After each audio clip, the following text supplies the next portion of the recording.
Lyca production Subaskaran தயாரிப்பில் அறிமுக இயக்குனர் AR ஜீவா இயக்கத்தில் அனுபமா பரமேஸ்வரன் நடிப்பில் லாக்டவுன் ஜனவரி 30 முதல் திரையரங்குகளில்.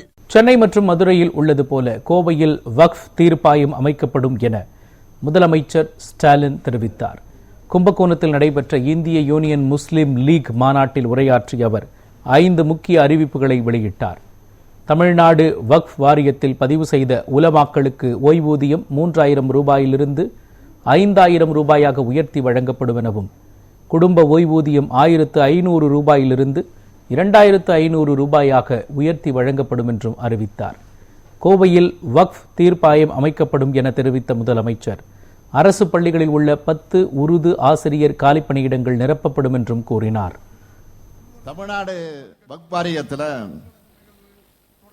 பதிவு பெற்றுள்ள 1537 உலமாக்களுக்கு 3000 ரூபாய் ஓய்வூதியமும், 44 உறுப்பினர்களுக்கு குடும்ப ஓய்வூதியம் 1500 ரூபாயும் இப்போ வழங்கப்படுது. இனி 5000 ரூபாய் ஓய்வூதியமாக 2500 ரூபாய் குடும்ப ஓய்வூதியமாக உயர்த்தி வழங்கப்படும். உலமாக்கல் நல வாரியத்தில்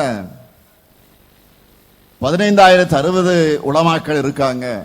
முதற்கட்டமா இதுல 1000 உலமாக்களுக்கு இருசக்கர வாகனம் வாங்குறதுக்கான அரசு மானிய தொகை 25000 ரூபாயிலிருந்து 50000 ரூபாயாக உயர்த்தி வழங்கப்படும்.